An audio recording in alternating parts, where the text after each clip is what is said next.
દોસ્તો, ભીમ એકાદશીને શા માટે બધી જ એકાદશીના ફળ સ્વરૂપ કે બધી જ એકાદશીનું પુણ્ય આપનારી માનવામાં આવે છે?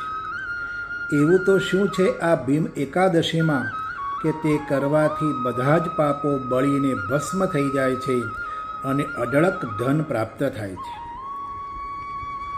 સુસ્વાસ્થ્યપ્રદ આયુષ્યની ખૂબ અભિવૃદ્ધિ થઈને કોઈપણ પ્રકારની મનોકામના પૂર્ણ કરનાર આ વિશિષ્ટ એકાદશી છે.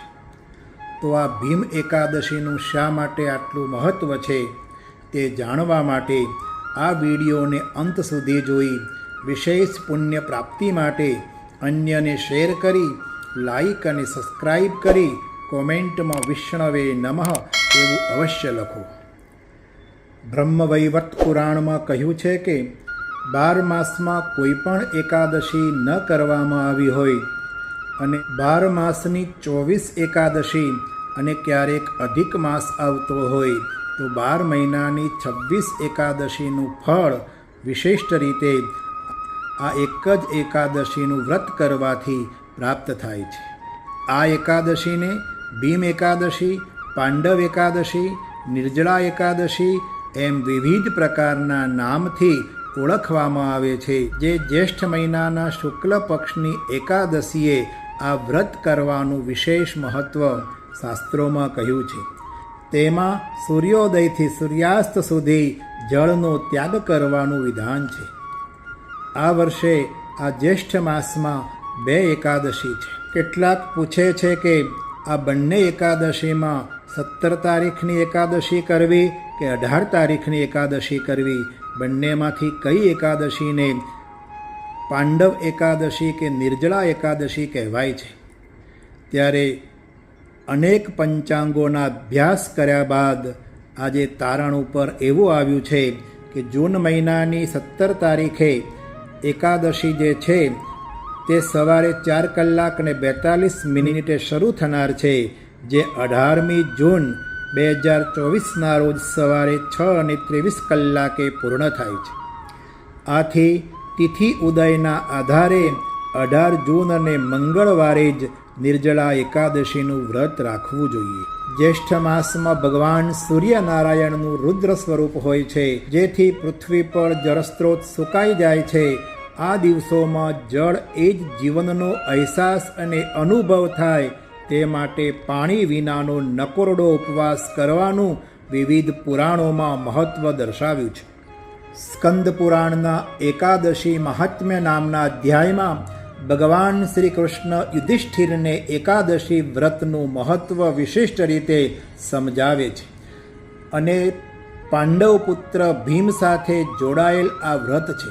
મહર્ષિ વેદવ્યાસે પાંડવોને ધર્મ, અર્થ, કામ અને મોક્ષ એવા 4 પુરુષાર્થોના મહત્ત્વ સમજાવતી વખતે એકાદશીનું વ્રત કરવાથી તુરંત મોક્ષની પ્રાપ્તિની વાત વિશિષ્ટ સમજણ સાથે કરે છે અને વિષ્ણુની ઉપાસના તે આ એકાદશીના વ્રત વિના કરવી અધૂરી છે તેવું જ્યારે કહે છે ત્યારે ભીમે કહ્યું કે આ એકાદશીના વ્રતમાં મહિનામાં 2 વખત એકાદશી આવતી હોય તો આ 2 વખત અનાજ ન ખાવાનું જો આપ કહો છો, જ્યારે હું તો એક પળ પણ ભોજન વિના રહી શકું તેમ નથી.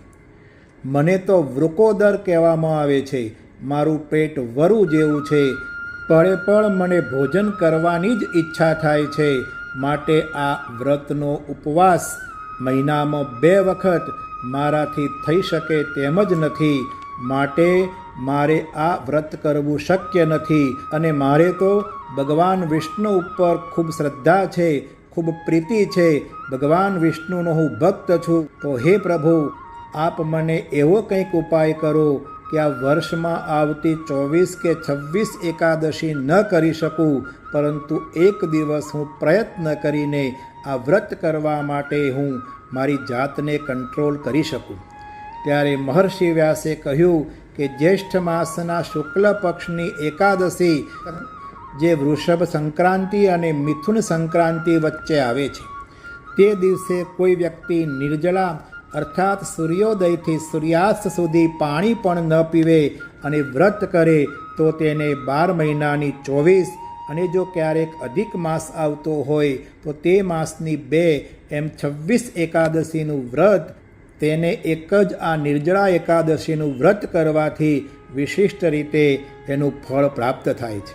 આ જાણી ભીમે નિર્જળા એકાદશીનું વ્રત કર્યું અને તેથી તે સ્વર્ગનો હકદાર બન્યો. તેથી જ આ એકાદશીને ભીમસેની એકાદશી, પાંડવ એકાદશી નામે ઓળખાય છે. 12 મહિનાની એકાદશીનું ફળ આપતી આ નિર્જળા એકાદશીમાં કેટલાક દાનનો પણ વિશિષ્ટ મહિમા છે. આ દિવસે મીઠાનું દાન કરવું ખૂબ શુભદાયી માનવામાં આવ્યું છે. તેનાથી ક્યારેય ભોજનની ખોટ વર્તાતી નથી. આ દિવસે તલનું દાન કરવાથી ભયંકર ખૂબ જૂના હઠીલા રોગોમાંથી તુરંત મુક્તિ મળે છે. આ ઉપરાંત આ એકાદશીને દિવસે વસ્ત્રનું દાન કરવાથી દીર્ઘાયુષ્યની પ્રાપ્તિ થાય છે. ગરીબોને અન્નનું દાન કરવાથી જીવનમાં ખૂબ જ પ્રગતિ થાય છે. આમ પણ એકાદશી સ્વર્ગનું દ્વાર છે. ભગવાન વિષ્ણુની અનંત ભક્તિનું એક જ માત્ર માધ્યમ છે. માટે જ આ એકાદશી મહિનામાં જે 2 વખત આવે છે તે કરવી જોઈએ. પરંતુ કોઈ મહિનામાં આવતી આ 2 એકાદશી ન કરી શકતું હોય તો જ્યેષ્ઠ માસમાં આવતી નિર્જળા કે ભીમ એકાદશી કરવાથી તેને 12 માસની એકાદશીનું ફળ પ્રાપ્ત થાય છે. આ એકાદશી માટે કહેવાયું છે ધન્ય એકાદશી. એકાદશી કરીએ તો વૈકુંઠ પામીએ. આવું જે ભજનોમાં પણ કહ્યું છે, આ એકાદશીનો આવો મહિમા છે. તે એકાદશીઓમાં પણ સર્વશ્રેષ્ઠ એકાદશી, જે વૃકોદર કહેવાતા, વરુ જેવું પેટ ખાઉધરા કહેવાતા એવા ભીમે કર્યું હતું અને તેને પણ સ્વર્ગની પ્રાપ્તિ થઈ હતી તેવો પુરાણોમાં ઉલ્લેખ છે. તો વિશેષ રીતે મનુષ્યનો અવતાર સ્વર્ગ પ્રાપ્તિ માટેનો જ હોય છે.